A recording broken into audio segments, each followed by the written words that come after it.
¿Qué tal amigos? Mi nombre es Gonzalo Reina y es un placer estar con ustedes nuevamente en este discipulado bíblico por internet, conociendo a Dios a través de la Biblia. Y hoy vamos a continuar hablando de este tema maravilloso, la doctrina de las promesas de Dios. Sabemos que dentro de la Biblia, y lo veíamos en la sesión anterior, que dentro de la Biblia hay muchísimas promesas. Y hoy hablaremos en particular de cómo identificar ese tipo de promesas y sobre todo cómo hacerlas nuestras. Y ciertamente dentro de la palabra de Dios, dentro de la Biblia, hay muchísimas promesas y han sido el sustento de su pueblo por generaciones. En el momento más difícil, ahí es cuando muchos dentro del pueblo de Dios, recuerdan, estas son las promesas de Dios. Y hay diferentes tipos de promesas. Hay promesas que son incondicionales de parte de Dios. Por ejemplo, vamos por favor al libro de Génesis en su capítulo número 9, versículo 13 al 17. Y ahí vamos a encontrar una promesa que fue hecha hace miles de años, pero que hasta la fecha no va a cambiar. Por eso son incondicionales. Vamos a leer capítulo 9 del libro de Génesis, versículos 13 al 17. Mi arco he puesto en las nubes, el cual será por señal del pacto entre mí y la tierra.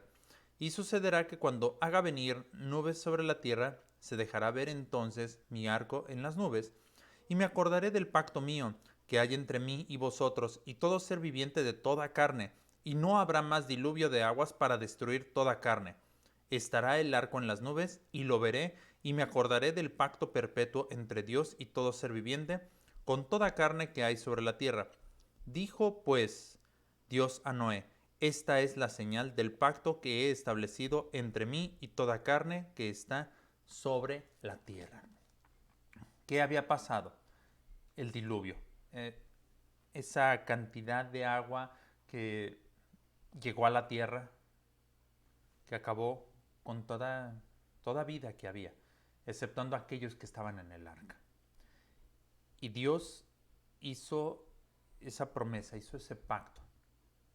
No voy a volver a ocupar el agua para destruir a la humanidad. Y voy a poner mi arco, el arco iris, que eso es lo que debemos de tener nosotros presente, que el arco iris es el recordatorio que Dios puso para que recordarnos y también para que Él se acordara, como si Él se olvidara de las cosas, pero es más bien para que nosotros recordemos que no va a ocupar el agua. Ese es el verdadero significado del arco iris, queridos amigos. Y entonces Dios lo prometió, después del diluvio, jamás destruir la tierra con agua. Y esta es una promesa general.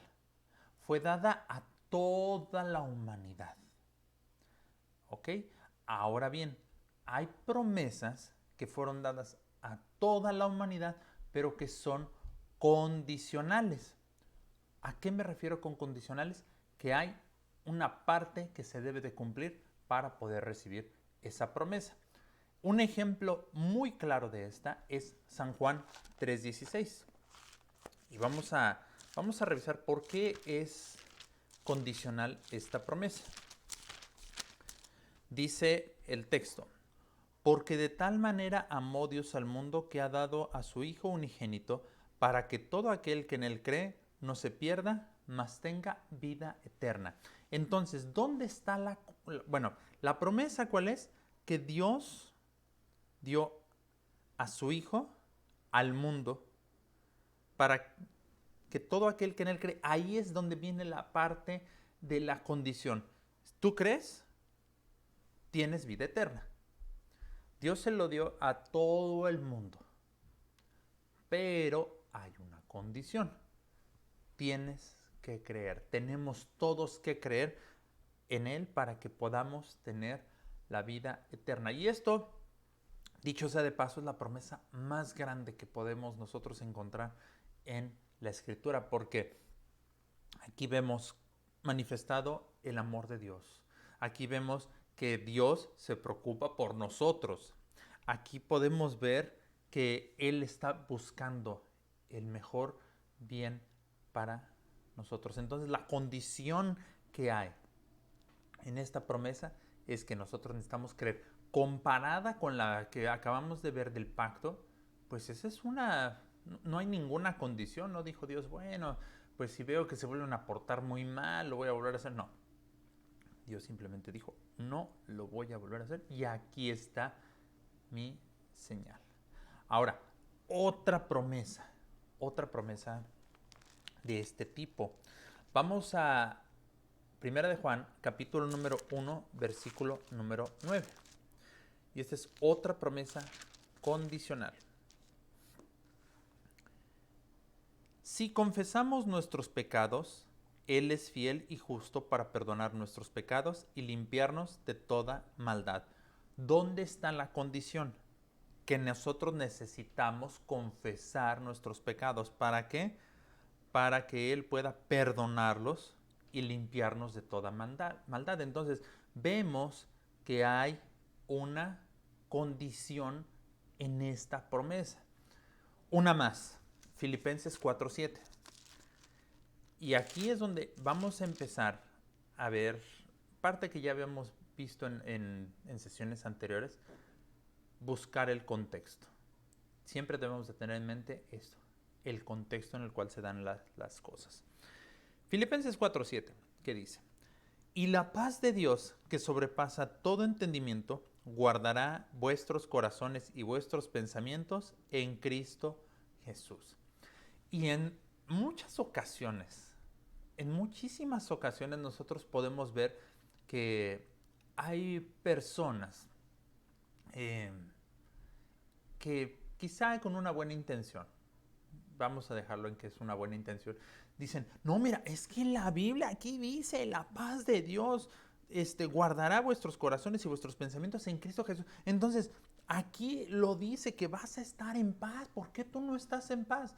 Bueno, porque hoy estamos omitiendo la condición que hay dentro de esta promesa. ¿Y cuál es esa condición? Un versículo antes. En este caso, es diferente a la promesa que habíamos visto de San Juan 3:16 o primera de Juan 1:9, que dentro del mismo versículo, dentro del mismo texto está la condición, pero en este caso viene un versículo anterior. Entonces dice, por nada estéis afanosos, sino sean conocidas vuestras peticiones delante de Dios en toda oración y ruego con acción de gracias.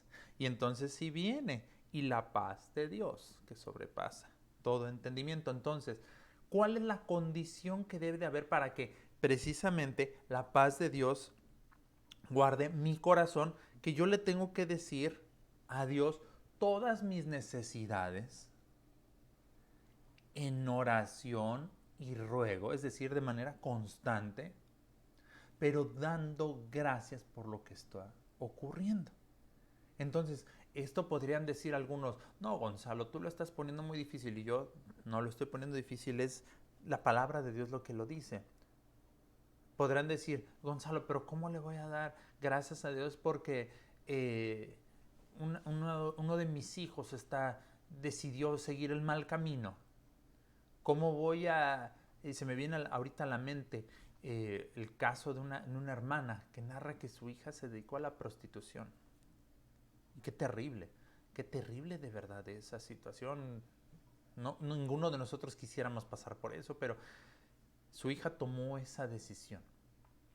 Y entonces dice esta hermana que en el momento que ella buscó al Señor y le dio gracias por lo que estaba pasando, en ese momento llegó la paz a su corazón.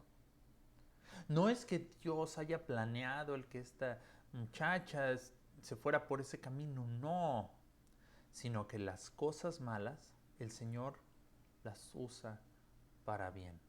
Nuestros errores el Señor los usa para bien. Cuando nosotros le alabamos, cuando nosotros tenemos acción de gracias en lo que estamos pasando. Así que eso es algo, queridos amigos, que nosotros debemos de tener presente siempre. Cuando estemos en algún problema, sí, va a venir la paz de Dios a nuestro corazón si nosotros tenemos gratitud y nos acercamos y le decimos al Señor, Señor, ayúdame por favor. Mira, estoy pasando por esto, estoy pasando por esto otro. Y miren, créanme lo que el Señor es fiel a lo que Él dice. Ahora bien, estas son promesas generales. Hay otras promesas que son personales o individuales, es decir, son promesas específicas que fueron dadas a personas en particular en momentos específicos. Y precisamente el contexto en el cual nosotros encontramos ese versículo es que nos podrá decir cómo fue y a quién fue. Vamos por favor a Josué 1:5. Y vamos a encontrar que, bueno, de hecho el primer capítulo de Josué contiene muchas promesas, pero esas promesas son individuales. Dice Josué 1:5, nadie te podrá hacer frente en todos los días de tu vida. Como estuve con Moisés, estaré contigo. No te dejaré ni te desampararé. Fíjense, ¿a quién le estaba hablando? Dios. Es Dios quien está hablando porque Dios es el único que puede hacer promesas, por cierto. Le está hablando directamente a Josué. ¿En qué contexto venía esto? Bueno, pues simplemente, por así decirlo, ahora quien iba a llevar a la tierra prometida a todo el pueblo de Israel iba a ser Josué. No era una tarea fácil. De hecho, cuando a Moisés se le encargó esta tarea, dijo, Señor, pero mira, yo soy lento para hablar y en fin. Pero al final de cuentas le dijo, Dios, a ver, yo voy a estar contigo. Tu hermano Aarón te va a acompañar. Pero entonces llega este momento en el cual Josué se convierte en el sucesor de Moisés y yo quiero pensar que que Josué sabía que no era algo fácil y él lo sabía por lo que ya había visto que el pueblo de Israel se quejaba, a pesar de ver las maravillas, se quejaba constantemente. Entonces, por eso por eso es que comienza a hablarle Dios a Moisés. Y una de esas promesas es nadie te podrá hacer frente. ¿Por qué se lo estaba diciendo? Porque sabía que iba a pelear, iba a estar en guerra para recuperar esa tierra que le había sido prometida al pueblo de Israel. Entonces, no podemos nosotros decir, pues mira, aquí dice la Biblia, mira, nadie te podrá hacer frente y llegar a tú. No, no, no. Porque eso fue dado a Josué. Ahorita vamos a ver cómo es que podemos nosotros tomar estas promesas. ¿Ok? Ahora bien, otra promesa que generalmente se interpreta de manera incorrecta. Hechos 16:31. Vamos a leerlo. Y es sobre todo cuando uno está con personas que no han aceptado al Señor. Normalmente llegan personas y nos dicen, no, pero mira, dice la Biblia claramente. Ellos dijeron, cree en el Señor Jesucristo y serás salvo tú y tu casa. Y entonces llega ahí la mala interpretación porque de pronto dicen, no, mira, ya por el hecho de que tú eres salvo, entonces ya también todos los de tu casa. Esa es una mala interpretación. ¿Ok? Dos, llegan y dicen, no, no, no, mira, la Biblia dice que ya como tú ya aceptaste, después ellos van a aceptar al Señor. Pero, ¿cuál es el contexto bajo el cual se da precisamente esta palabra? Vamos a leer del versículo 25 al versículo 34 de este mismo capítulo 16 de Hechos. Pero a medianoche, orando Pablo y Silas, cantaban himnos a Dios y los presos los oían. Entonces ya ahí comenzamos a ver, Pablo y Silas estaban en la cárcel. Entonces sobrevino de repente un gran terremoto, de tal manera que los cimientos de la cárcel se sacudían y al instante se abrieron todas las puertas y las cadenas de todos se soltaron. Despertando el carcelero y viendo abiertas las puertas de la cárcel, sacó la espada y se iba a matar, pensando que los presos habían huido. Un paréntesis, ¿por qué él quería matarse? Preferible él suicidarse a que lo mataran los otros soldados, porque ese era su destino. El carcelero lo sabía. Como los presos se habían escapado, lo iban a matar. Pero bueno, continuando. Mas Pablo clamó a gran voz, diciendo, no te hagas ningún mal, pues todos estamos aquí. Él entonces, pidiendo luz, se precipitó adentro y temblando se postró a los pies de Pablo y de Silas, y sacándolos les dijo, Señores, ¿qué debo hacer para ser salvo? Ellos dijeron, cree en el Señor Jesucristo y serás salvo tú y tu casa. Y le hablaron la palabra del Señor a él y a todos los que estaban en su casa. Y él, tomándoles en aquella misma hora de la noche, les lavó las heridas y enseguida se bautizó él con todos los suyos. Y llevándolos a su casa, les puso la mesa y se regocijó con toda su casa de haber creído a Dios. Fíjense bien, entonces ya nosotros vemos que esto viene como respuesta de la pregunta del carcelero, ¿qué debo hacer para ser salvo? Porque él vio que esto solamente podía ser posible por el poder de Dios. No había otra manera.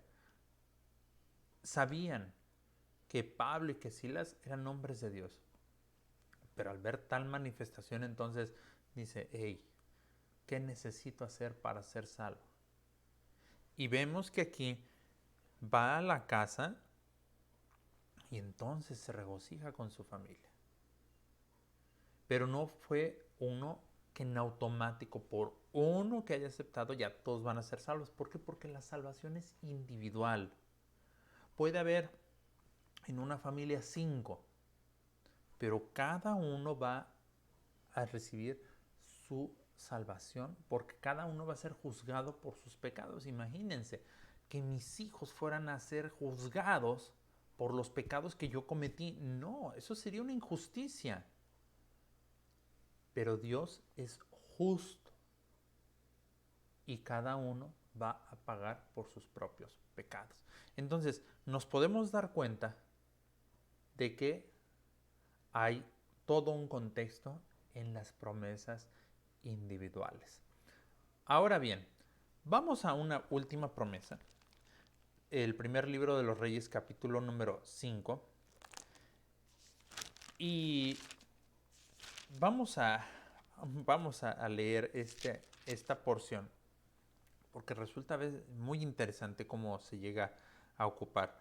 Yo afirmaré el trono de tu reino sobre Israel para siempre, como hablé a David, tu padre, diciendo, no faltará varón de tu descendencia en el trono de Israel. Primero que nada, nosotros no podríamos decir, sí, esta promesa es para mí, porque nosotros no tenemos un reino. Nosotros, y luego dice, tu reino sobre Israel para siempre, como hablé a David tu padre. Nuestro padre no fue David, y estoy hablando de David, el rey de Israel, diciendo, no faltará varón de tu descendencia en el trono de Israel. ¿Cuál es el contexto? El contexto es que cuando Salomón había terminado de edificar la casa a Dios, la casa, o sea, toda la construcción majestuosa que había hecho para el templo de Dios. Entonces, en ese contexto es como se da precisamente esto que estamos leyendo. Dice el versículo 2, Jehová apareció a Salomón la segunda vez como le había aparecido en Gabaón, y le dijo Jehová, yo he oído tu oración y tu ruego que has hecho en mi presencia, yo he santificado esta casa que tú has edificado para poner mi nombre en ella para siempre, y en ella estarán mis ojos y mi corazón todos los días. Y si tú anduvieres delante de mí, como anduvo David tu padre, en integridad de corazón y en equidad, haciendo todas las cosas que yo te he mandado y guardando mis estatutos y mis decretos, yo afirmaré el trono de tu reino sobre Israel para siempre, como hablé a David tu padre, diciendo, no faltará varón de tu descendencia en el trono de Israel. Fíjense, esta es una promesa individual condicional. ¿Por qué razón?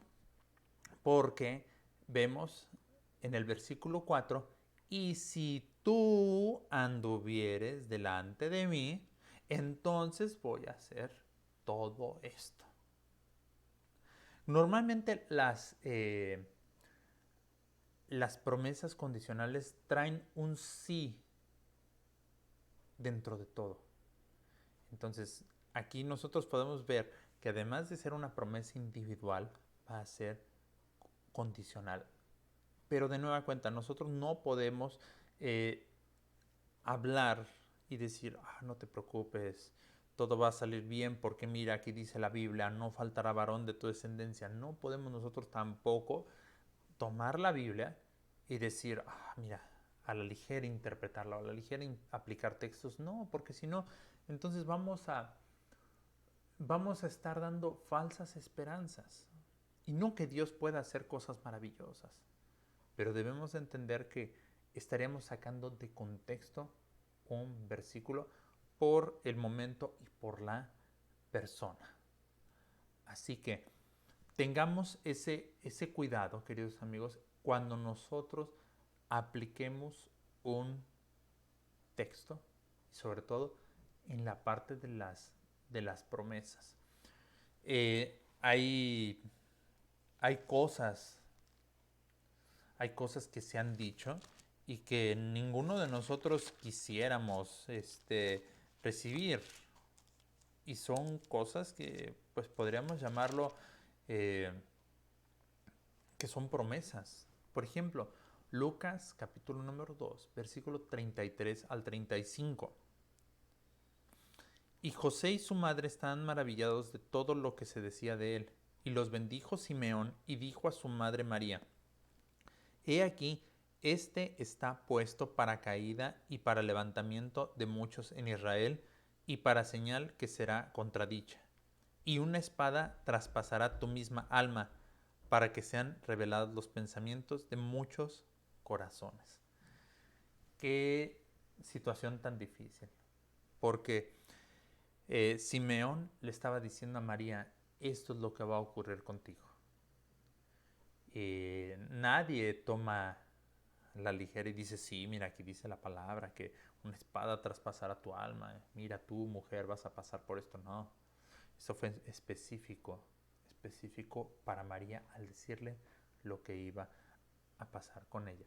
Pero entonces, a ver, Gonzalo, ya me explicaste las promesas, pero ¿cómo yo puedo aplicar esa promesa a mi vida?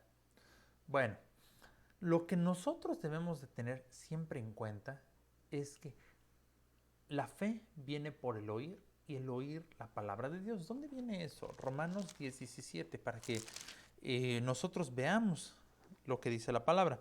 Así que la fe es por el oír y el oír por la palabra de Dios. Entonces, cuando nosotros vemos una promesa y creemos que lo mismo que hizo con ese personaje puede hacerlo con nosotros, las cosas cambian. Nosotros necesitamos creer en aquel que lo dijo. Vamos por favor a un ejemplo. Mateo capítulo número 14, versículo 28.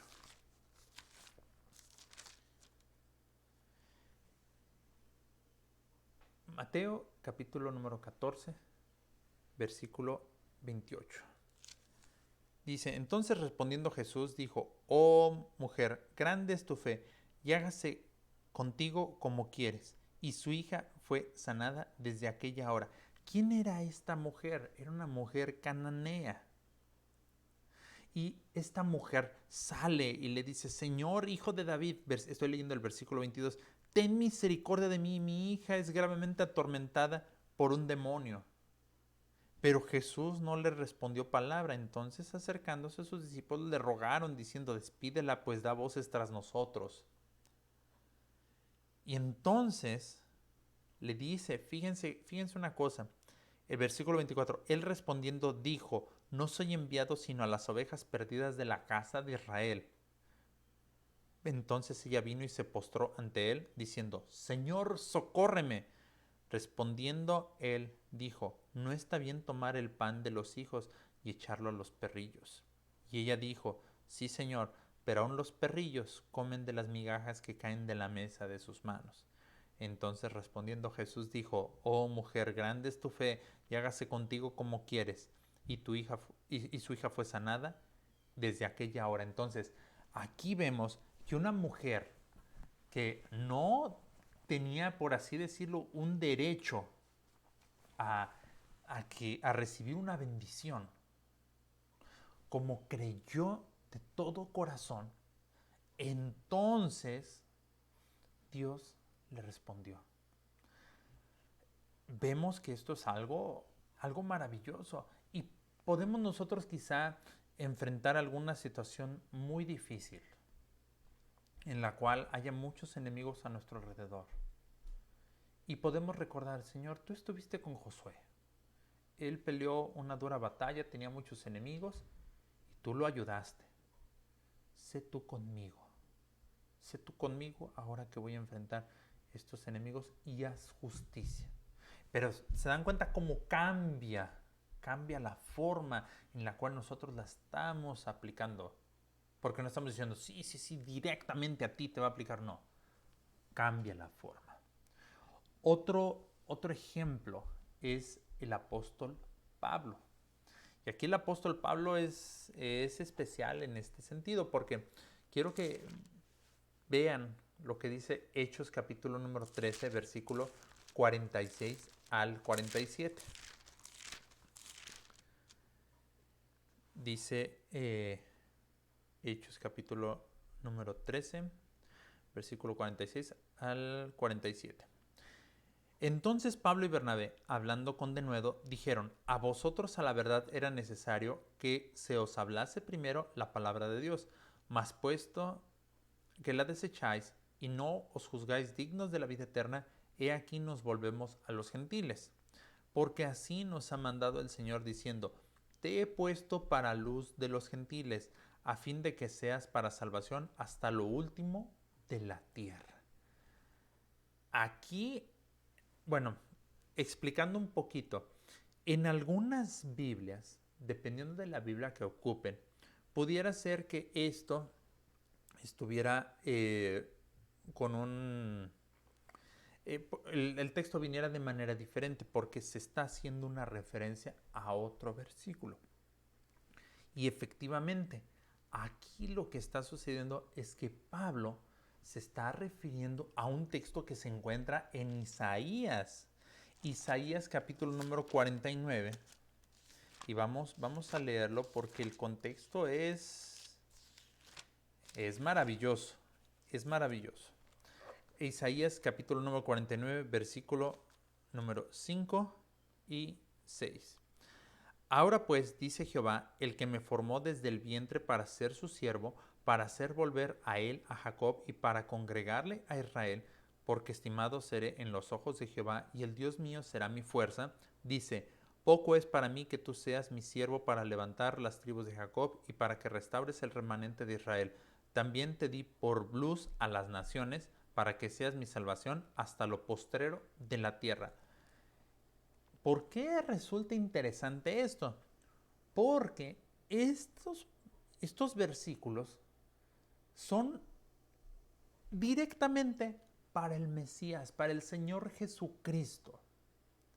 Pero Pablo encuentra en estos versículos una guía.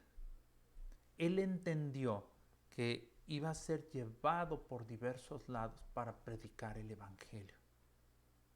Y entonces es que él de ahí se toma y dice, Señor, así como tú le dijiste a tu siervo, así sé conmigo. Y esto es maravilloso porque vemos aquí un ejemplo de un personaje bíblico que hace precisamente esto, el tomar una promesa y decir, así como tú dijiste, haz conmigo. ¿Cómo nosotros podemos obtener esto también? La eficacia de la palabra, la eficacia de esas promesas se intensifica cuando nosotros estamos buscando tener una vida sin pecado. Y el Salmo número 66, versículo 18, precisamente nos dice algo al respecto. ¿Qué pasa si nosotros tenemos pecado? Si en mi corazón hubiese yo mirado a la iniquidad, el Señor no me habría escuchado. Nosotros debemos de buscar, amigos, siempre que nuestra vida no pequemos. Si nosotros ahorita estamos luchando con algún pecado, debemos nosotros de ser valientes, confesar nuestro pecado. Ya lo leímos. Para que Él nos limpie de toda maldad. Ahora bien, si nosotros estamos esperando en una promesa y vemos que la respuesta no llega, no es que Dios se haya olvidado de nosotros, sino que Dios nos responde en su tiempo, no en el tiempo de nosotros. Dice el Salmo 41. Pacientemente esperé a Jehová y se inclinó a mí y oyó mi clamor. Nosotros debemos de esperar, queridos amigos, en la respuesta de Dios. Pueden pasar años, amigos, y aparentemente no ver que llega la respuesta que esperamos. Pero cuando nosotros miramos atrás, decimos, hey, Dios está obrando, poco a poco. Pero Dios está obrando, así que no desmayemos, sigamos adelante confiando en que la palabra de Dios es viva y eficaz, confiando en que Dios va a cumplir sus promesas en nosotros. Y aunque hayan sido promesas personales, podemos nosotros decirle, como estuviste con Él, sé tú conmigo.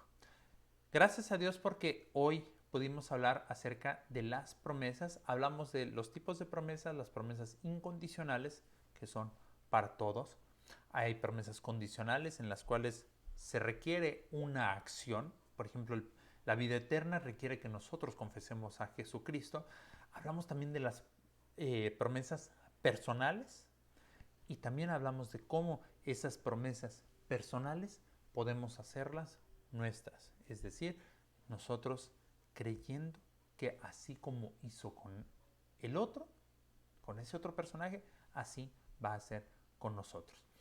Gracias a Dios por la vida de cada uno de ustedes, amigos. Es un gozo el poder hacer estos temas y deseamos que sean de bendición para ustedes. Si tienen alguna pregunta, algún comentario, no duden por favor en dejarnos su comentario o enviarnos un mensaje.